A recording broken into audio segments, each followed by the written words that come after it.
નમસ્કાર નમસ્કાર નમસ્કાર વેલકમ ટુ શિક્ષણ ક્રાંતિ ડિજિટલ યુટ્યુબ ચેનલની અંદર તમારું હાર્દિક સ્વાગત છે। આ વિડીયો તમારા માટે કેમ ખાસ છે, કેમ સંપૂર્ણ વિડીયો જોજો, કારણ કે સરકારી નોકરીમાં પગાર કેટલો હોય છે। નાણાં વગરનો નાથિયો નાણે નાથા લાલ, પૈસાને બહિર પ્રાણ કહેવામાં આવે છે, તો પગાર જાણવો તો ખૂબ જરૂરી છે। જે વિદ્યાર્થીઓને એવા વિચારો આવે છે ને કે ભણવાનું મને ગમતું જ નથી, માને બહુ કંટાળો આવે છે, કાંઈ ભણવું નથી, તો એના માટે આ વિડીયો જરૂરી છે।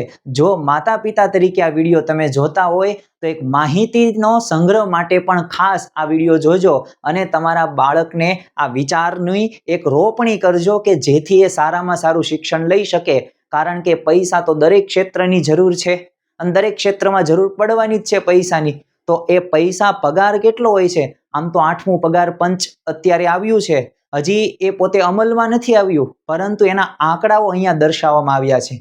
તો ડોક્ટર હોય, એન્જિનિયર હોય, ચાર્ટર્ડ એકાઉન્ટન્ટ હોય, કલેક્ટર હોય કે હેડ કોન્સ્ટેબલ હોય કે ડોક્ટર હોય કે એન્જિનિયર હોય, આ બધાયના પગાર સરકારી પ્રમાણે કેટલા છે અંદાજિત આપણે આજે વાત કરવાના છીએ। તો પ્રથમ જ તે આપણને પ્રશ્ન થાય કે આ ગ્રોસ પગાર કેવી રીતે એ બને છે, તો આપણે આ સમજવાનું નથી, પરંતુ 20 સેકન્ડ આપણે સમજી લઈએ કે પે લેવલ છે, બેઝિક, ત્યાંથી શરૂઆત થાય, પછી મોંઘવારી ભથ્થું આપવામાં આવે, પછી હાઉસ રેન્ટ જે મકાન ભાડું છે તો એલાઉન્સ કરવામાં આવશે, અને એ અંદાજિત ગ્રોસ પગાર છે।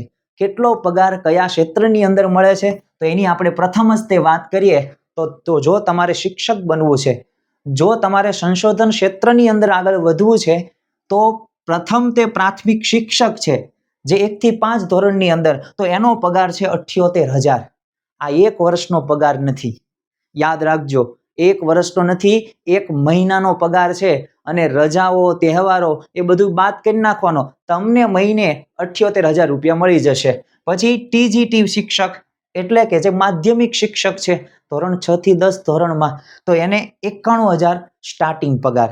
તમે સરકારી નોકરી આની પાસ કરી દો એટલે તમને મહિને 91,000 રૂપિયા ખાતામાં આવી જાય, અને એની પાછી તારીખ ફિક્સ હોય છે। દરેક માતા પિતાએ આ વિડીયો જોતા હોય તો પોતાના સંતાનોને પ્રેરણા આપજો। અને પછી છે પીજીટી એટલે પોસ્ટ ગ્રેજ્યુએટ જે ટીચર છે ધોરણ 11 અને 12 સ્નાતક, તો 1,04,000 રૂપિયા મહિનાનો પગાર તમને પ્રાપ્ત થશે। 8મા પગાર પંચમાં અંદાજિત આ ગ્રોસ સેલેરી આપવામાં આવેલી છે। જો તમારે સંશોધન ક્ષેત્રની અંદર આગળ વધવું છે તો વૈજ્ઞાનિક કે આસિસ્ટન્ટ પ્રોફેસર તરીકે તમને 1,40,000 મળવા પાત્ર છે। હજી આમાં વધારો થઈ શકે પણ ઘટાડો તો નહીં જ થાય।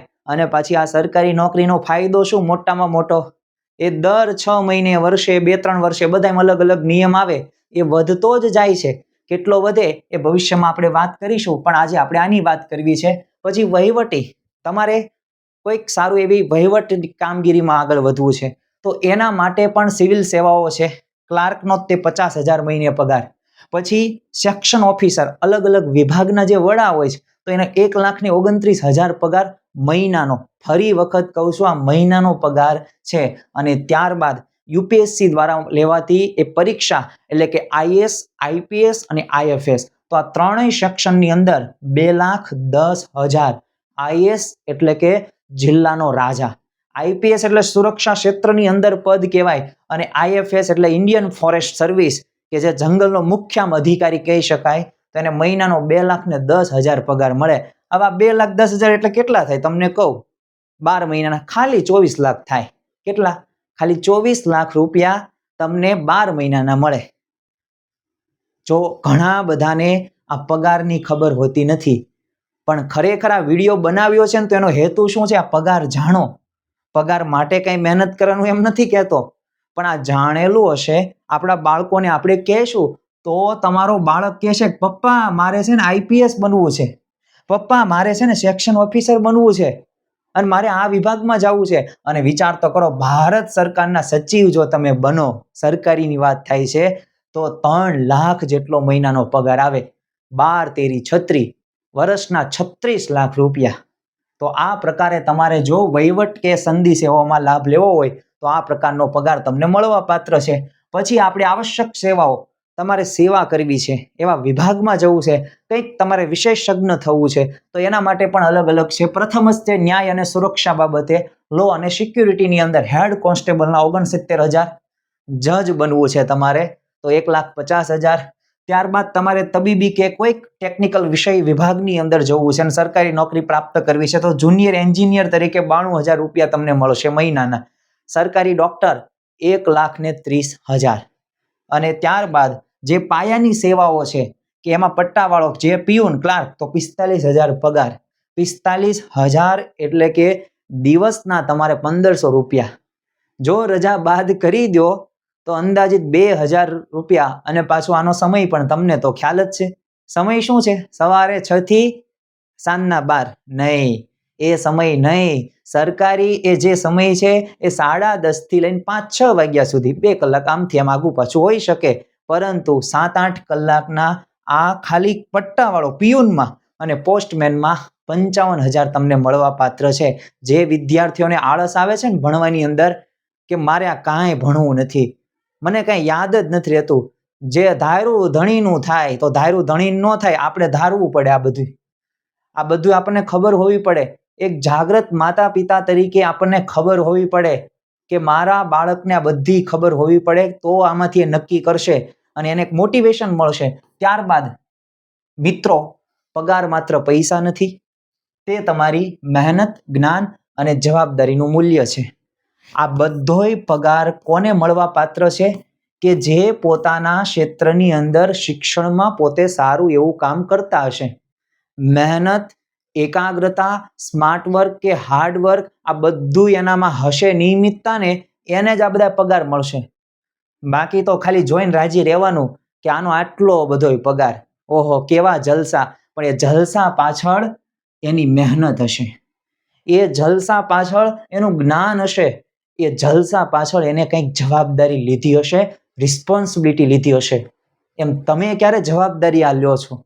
જવાબદારી લેવાની શરૂઆત કરીને ત્યારથી તમને પણ આ પગાર મળવા પાત્ર છે. અને આ સરકારી નોકરી કંઈ પગાર માટે નથી, આ એના માટે વિડીયો નથી બનાવ્યો. સ્પેશિયલ કેના માટે છે?